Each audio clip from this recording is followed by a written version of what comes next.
जय हिंद दोस्तों।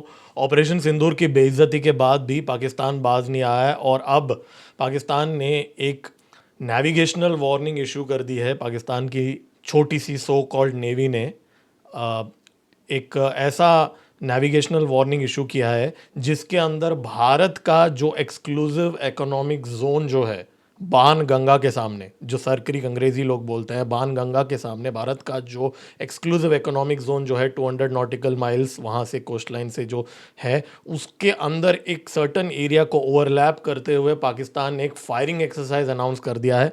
और पूरी तरीके से भारत की नेवी इस समय उस रीजन में है और यहाँ पे इससे जुड़ी हुई बहुत सारी डिटेल्स सामने आई हैं। दोस्तों, बहुत ही इंपॉर्टेंट वीडियो है, इस वीडियो को एंड तक देखिए और कमेंट्स में मेरे को लिख के बताइए कि आपका इस पे क्या ओपिनियन है। दोस्तों, इस वीडियो को लाइक कीजिए, मेरे चैनल को सब्सक्राइब कीजिए। मेरा नाम है गिरीश और आप देख रहे हैं एमजियो पॉलिटिक्स। चलिए स्टार्ट करते हैं। देखिए, यहाँ पे जो नेविगेशनल वार्निंग जो पाकिस्तान ने इशू किया है, ये 2 नवंबर से लेके 5 नवंबर तक का है। और भारत का जो ट्राई सर्विसेज एक्सरसाइजेज जो हो रहे हैं वो 30 अक्टूबर से लेके 11 नवंबर तक है। ठीक है, मतलब भारत के जो एक्सरसाइजेज हैं वो लगभग 11 दिन के हैं और पाकिस्तान के जो एक्सरसाइजेज हैं वो ऑलमोस्ट 5 से 6 दिन के जो एक्सरसाइजेज है। लेकिन यहाँ पे टाइमिंग का एक ओवरलैप है, ऑलमोस्ट एक 5 से 6 दिन का एक टाइम है जहाँ पे दोनों ही भारत की नेवी और पाकिस्तान की नेवी दोनों ही एक्सरसाइजेस एक ही लोकेशन में करेंगे। लेकिन यहाँ पे एक बहुत बड़ा क्वेश्चन मार्क आ चुका है क्योंकि पाकिस्तान ने हिम्मत करके, जैसे तैसे हिम्मत जुटा के, भारत का जो एक्सक्लूसिव इकोनॉमिक जोन के अंदर एक सर्टन एरिया है उसके अंदर ओवरलैपिंग नेविगेशनल वार्निंग इशू किया है। अब यहाँ पे मैंने ऑलरेडी बाणगंगा के ऊपर एक वीडियो बना चुका हूँ। मैं वापस वो पूरा कहानी नहीं बताऊँगा, अगर अभी तक आप लोगों ने नहीं देखा मेरे चैनल में जाके देख सकते हैं। पूरा डिटेल में मैंने एक्सप्लेन किया है बाणगंगा के सर्कलिक क्रिक के कॉन्फ्लिक्ट के बारे में। लेकिन एक क्विक रिकैप दे देता हूँ। भारत का जो क्लेम है वो ये लाल रंग का लाइन आप देख रहे हैं यहाँ पे, ये है। पाकिस्तान का जो क्लेम है वो ये जो ग्रीन कलर का लाइन है वो है। ठीक है, और इन दोनों लाइंस के हिसाब से जो एक्सक्लूसिव इकोनॉमिक जोन जो आता है, अ, जो वो वेरी वेरी करता है, राइट। तो मैरीटाइम बाउंड्रीज भी यहाँ पे वेरी करता है 200 नॉटिकल माइल्स के। तो उस हिसाब से अगर हम यहाँ पे अभी ये जो नोटैम को देखें तो जो डेमियन साइमन, वैसे इसने एक मिस्टेक भी किया है इसके अंदर, उसके ऊपर भी मैं आता हूँ वो मिस्टेक क्या है। लेकिन इतना तो क्लियर है कि ओवरलैप तो यहाँ पे है। और उसी टाइम पे भारत और पाकिस्तान दोनों की नेवीज़ ने ये अनाउंस किया। अब पाकिस्तान सिर्फ ये नाम के लिए अनाउंस करके एक्चुअल जब डेट आएगा शायद वो डर के मारे कुछ पीछे ही रह ले, वो हमें नहीं पता। लेकिन ये चीज़ तो यहाँ पे हुआ है। एक और बार हम लोग ये डिस्प्यूट को देख लेते हैं। ये जो रीजन है दोस्तों, ये जो रीजन है ये ओवरलैप वाला रीजन है और इससे जुड़ी हुई दोनों ही देशों की मैरीटाइम बाउंड्री और एक एक्सक्लूसिव इकोनॉमिक जोन भी आती है।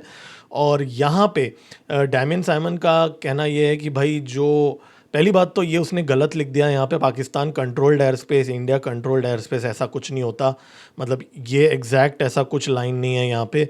और दूसरी बात ये है कि इसने ये भी जो यहाँ पे लाइन ड्रॉ कर दिया है, इतना भी एक्यूरेट ये नहीं है। लेकिन हाँ, ये ज़रूर है कि देयर इज़ एन एरिया जहाँ पे एक ओवरलैप छोटा सा दिख रहा है, जहाँ पे पाकिस्तान ने वो जो पाकिस्तान का क्लेम है कि भाई ये उनका इलाका है, उसके अंदर उसके हिसाब से पाकिस्तान ने ये किया है। देखिए, एक बात मैं आप लोगों को बोल देना चाहता हूँ, यहाँ पे नोटैम नहीं इशू किया है पाकिस्तान ने, नेवल का वार्निंग दिया हुआ है, नेवल का फायरिंग एक्सरसाइज का वार्निंग दिया है। मतलब नोटैम जो है वो एयरफोर्स या एयरफोर्स इशू करता है, लेकिन जो नेविगेशनल वार्निंग जो है वो नेवी इशू करती है। तो यहाँ पे ये नेविगेशनल वार्निंग है जो पाकिस्तान ने दिया है। देखिए, मेरे कल के वीडियो में मैंने डेडिकेटेड बनाया था जहाँ पे मैंने बोला कि हमारे जो वाइस एडमिरल जी हैं उन्होंने कल एक हिंट दिया था कि भारत जो है वो इन्वेजन की ड्रिल्स कर रहा है। ऐसा उन्होंने एक इनडायरेक्ट हिंट दिया था उनके वीडियो में प्ले नहीं करूँगा क्योंकि कॉपीराइट लग सकता है। तो उसका सार ये था कि भाई, भारत का जो नेवी है इस समय 25 शिप्स जो हैं वो उस एरिया के अंदर हैं और 40 से ज़्यादा फाइटर जेट्स हैं। एम्फीबियस ऑपरेशंस की भी वहाँ पे प्रैक्टिस की जा रही है और भारत का जलश्वा एलपीडी भी वहाँ पे है। अब ये जलश्वा एलपीडी क्या है वो मैं आप लोगों को अभी दिखाता हूँ। देखिए, ये एक एम्फीबियस शिप है भारत का और इसके अंदर आप देखेंगे तो ये लैंडिंग के लिए इस्तेमाल की जाती है, एम्फीबियस ऑपरेशंस के लिए ये इस्तेमाल की जाती है, और ये भारत ने यहाँ पे इस समय डिप्लॉय किया है। और इसी टाइम पे पाकिस्तान ने ये नेवल फायरिंग एक्सरसाइजेस भी यहाँ पे डिप्लॉय किया। ऑलरेडी मैं आप लोगों को अगर एक बता दूं, पाकिस्तान ने सर क्रीक में बहुत सारे जो मिनी कैंटोनमेंट्स बना लिए हैं इस समय, ड्रोन्स वगैरह ला के रख दिए हैं वहाँ पे। फॉरवर्ड इमरजेंसी एयर स्ट्रिप्स भी बनाए हैं। राजनाथ सिंह जी ने इसका जिक्र किया था भुज एयरबेस से कुछ ही हफ्तों पहले, और वहाँ पे वार्निंग भी दिया था कि भाई इस बार पाकिस्तान कुछ करेगा तो इस बार जोग्राफ़ी जो है पाकिस्तान की वो चेंज हो जाएगी, ये हमने क्लियरली बताया था उन लोगों को। और ये वही अभी बाण गंगा के हमारे इलाके के हमारे क्लेम्ड इलाके के अंदर पाकिस्तान कुछ अगर मिसचीफ करने की कोशिश करेगा तो इस बार जोग्राफ़ी चेंज होगा। और पिछले बार अगर आपको याद है हमारे जो एएन प्रमोद जी जो हैं नेवी के वाइस एडमिरल, उन्होंने बोला था कि भाई अगर हमको एक इंस्ट्रक्शन आता था तो हम कराची पोर्ट को उड़ा देते थे। तो इस बार क्या यहाँ पे कुछ चीज़ हो सकता है, क्या कराची पोर्ट के ऊपर हम एक्शन ले सकते हैं, तो वो भी यहाँ पे देखने वाली बात है। देखिए ऑपरेशन सिंदूर में पाकिस्तान की जो नेवी थी वो उनके सारे, जैसे मैं अभी आपको इमेज दिखा रहा हूँ इंडिया टुडे का, उनके जो सारे शिप्स और सबमरीन्स डॉक करके रखा था, उन्होंने छुपा के रखा था ताकि बिल्कुल भी वो बच जाए। हालांकि वो बच नहीं पाते थे हमारे मिसाइल से, लेकिन फिर भी डर के मारे ग्वादर पोर्ट और कराची पोर्ट में डॉक करके रखा था। जो जी हाँ, उनको एक्चुअली अगर एक देश की नेवी है तो उनको तो खड़ा होना चाहिए ना अपने देश के लिए, लेकिन वो उन्होंने डॉक करके रखा था। और अकॉर्डिंग टू रिपोर्ट्स इस समय पाकिस्तान के पास बहुत ही कम ऑपरेशनल सबमरीन्स भी हैं। और ये देखिए सैटेलाइट इमेजेस हैं जहाँ पे लास्ट टाइम पाकिस्तान की नेवी छुप के बैठी थी। तो ये हम दोनों के देशों का नेवल पावर है, भारत का और पंजाब पाकिस्तान का। यहाँ पे एयरक्राफ्ट कैरियर तो हम उनके पास है ही नहीं, वो तो चलो छोड़ दो। लेकिन अगर हम सबमरीन की बात करें, जो 8 सबमरीन है, माना जा रहा है कि उसमें से सिर्फ 2 या 3 इस समय फंक्शनल है, बाकी के फंक्शनल नहीं है। According to the last report at least 2 से 3 महीने पहले तो उनका ये कंडीशन था। बाकी उनके शिप्स वगैरह पता नहीं कितने चलते हैं कितने नहीं चलते हैं। तो बहुत ही कमज़ोर नेवी है उनकी। और हमारा पिछले बार जो कमी रह गई थी, एएन प्रमोद जी ने बोला भी था कि अफसोस भी जताया था कि उनको मौका नहीं मिला पिछले बार। इस बार क्या पाकिस्तान कोई बेवकूफ़ी करेगा? क्योंकि अगर बेवकूफ़ी करेगा तो फिर उसके बाद उसका मतलब ये होगा कि जो हमारे वाइस एडमिरल जी ने कहा वो सच होगा। दोस्तों आप कमेंट्स में लिख के बताइए कि क्या पाकिस्तान हिम्मत करेगा हमारे एक्सक्लूसिव इकोनॉमिक जोन में आके फायरिंग एक्सरसाइजेस करने का? क्योंकि अगर वो करता है तो उसको परमिशन लेना पड़ेगा, क्योंकि कोई भी देश की नेवी किसी भी देश के एक्सक्लूसिव इकोनॉमिक जोन के अंदर जाके फायरिंग एक्सरसाइज नहीं कर सकती। हाँ, सिविलियन वेसल्स जा सकते हैं फ्रीडम ऑफ नेविगेशन के तहत, लेकिन मिलिट्री एक्सरसाइजेज नहीं हो सकते। तो इसलिए यहाँ पे हम एक ऐसी चीज़, एक बहुत ही वियर्ड सी सिचुएशन देख रहे हैं जहाँ पे दोनों नेवीज़ जो हैं आमने सामने होंगे इस समय। याद रखिए भारत के 3-3 एक्सरसाइजेस चल रहे हैं। कौन से 3-3 एक्सरसाइजेस चल रहे हैं, एक बार वापस आप लोगों को दिखा देता हूँ। त्रिशूल एक्सरसाइज चल रहा है राजस्थान गुजरात फ्रंट में, अस्त्र शक्ति चल रहा है लद्दाख में, महाजन रेंज के अंदर राजस्थान में एक्सरसाइज सेंटिनल चल रहा है। 7 नोटैम, जी हाँ 7 नोटैम इशू कर चुका है भारत वेस्टर्न सेक्टर में, नॉर्दर्न सेक्टर में और ईस्टर्न सेक्टर में। तो ये सारी चीज़ें अनप्रेसिडेंटेड है, हमने आज तक कभी भी ऐसा नहीं देखा, और बहुत ही एबनॉर्मल चीज़ें हैं जो इस समय यहाँ पे हो रही हैं।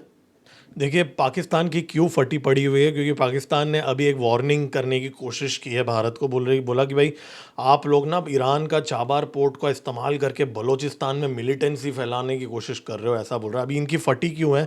क्योंकि डोनाल्ड ट्रंप ने चाबार पोर्ट के ऊपर जो वेवर दिया था सैंक्शंस का भारत को, उसको एक्सटेंड कर लिया है। मतलब मार्च 2026 तक एक्सटेंशन दिया है डोनाल्ड ट्रंप ने। तो ट्रंप ने भी यहाँ पे भारत को यहाँ पे खुली छूट दे दी है कि भाई आप लोग चाबार में जाके कोई सैंक्शन हम नहीं लगाएंगे, आप बिंदास जाके चाबार पोर्ट में जो भी माल आपको डिलीवर करना है, फ्रूट्स वेजिटेबल्स और भी जो भी कुछ आपको डिलीवर करना है वो आप कर लो। तो वो सुनते ही पाकिस्तान की फट गई, और पाकिस्तान ने अब सो कॉल्ड एक वार्निंग देने की कोशिश की है कि जी आप मिलिटेंसी मत फैलाओ बलूचिस्तान के अंदर। अफ़गानिस्तान में almost every day Afghanistan Durand line cross करने की बात कर रहा है, इस्लामाबाद को डायरेक्ट अटैक करने की बात कर रहा है, इस्लामाबाद एयरपोर्ट पे इमरजेंसी ड्रिल्स हो चुकी हैं। क्वेटा में कल इंटरनेट सर्विसेज बंद थे। बलूचिस्तान और केपीके जो है कम्प्लीटली केओस में है इस समय। अगर भारत कोई एक्शन लेता है तो क्या अफ़गानिस्तान उस टाइम दूसरे साइड से क्या कुछ एक्शन लेगा, बलोच का बीएलए क्या वो लेगा? और सिंध में देखिए, सिंधु देश काफ़ी टाइम से शांत बैठे हुए हैं वहाँ पे, लेकिन क्या वो भी एक्टिवेट हो जाएंगे? तो पंजाब पाकिस्तान का बहुत ही ख़राब हालत है इस समय। तो ऐसे टाइम में आसिम मुनीर ये पंगा ले रहा। आसिम मुनीर को देखो, ये भी लगता है कहीं ना कहीं कि भाई अमेरिका जो है वो उनको बचा लेगा इस बार वापस, या उनको ऐसा लगता है कि भाई सऊदी अरेबिया बचा लेगा, क्योंकि अभी अभी उन्होंने एग्रीमेंट साइन किया था, डिफेंस डील साइन किया था सऊदी अरेबिया के साथ। तो कहीं और वो टर्की भी तो है। तो आसिम मुनीर को कहीं ना कहीं ऐसा लगता है कि मेरे जो नए पापा हैं सऊदी अरेबिया, यूएस और टर्की, वो बचा लेंगे, और मेरे जो पुराने पापा हैं चाइना, उसकी मुझे अभी इतनी ज़रूरत नहीं है। क्योंकि एक और रिपोर्ट भी सामने आ गई है कि यूएस का एक नया डेलीगेशन पाकिस्तान में है। मिनरल्स जो बलूचिस्तान में है उसके बारे में डिस्कशंस चल रहे हैं। चाइना के इसके बारे में क्या थॉट्स होंगे, आप लोगों को क्या लगता है? ऑब्वियसली ये चाइना के एकदम अगेंस्ट जाता है। 65 to 70 बिलियन डॉलर्स पाकिस्तान के अंदर इन्वेस्ट करने के बाद अब पाकिस्तान वही हड्डी जो रेयर अर्थ मिनरल्स है वो यूएस को देने की बातें कर रहा है। तो ये जो डबल गेम खेलते खेलते पाकिस्तान का टाइम जो है वो थोड़ा ख़त्म होते हुए अभी दिख रहा है। और डेस्परेशन में आके आसिम मुनीर क्या कोई बेवकूफ़ी कर बैठेगा? क्योंकि पाकिस्तान के जो जो ये जो जनरल वगैरह जो होते हैं, ये बेवकूफ़ी हमेशा करते हैं और हमेशा हारते हैं, लेकिन कोशिश हमेशा करते हैं। तो ये एक पॉइंट हमें नोट करना पड़ेगा। बाकी इस बार हमारी इंडियन नेवी क्या हालत करेगी वो हमें क्लोजली मॉनिटर करना पड़ेगा। दोस्तों कमेंट्स में लिख के बताइए आपको क्या लगता है, क्या इस बार कुछ बड़ा यहाँ पे हो सकता है कि नहीं? कमेंट्स में ज़रूर लिख के बताइए। पाकिस्तान का जो के तरफ से प्रोपागेंडा भी वापस एक्टिवेट हो जाएगा, इसलिए आपके कमेंट्स जो हैं बहुत ही इंपॉर्टेंट हैं, आपके लाइक्स जो हैं काफ़ी इंपॉर्टेंट है। मेरे चैनल को आप सब्सक्राइब भी कर सकते हैं। मेरा नाम है गिरीश और आप देख रहे हैं एम जियो पॉलिटिक्स। जय हिंद।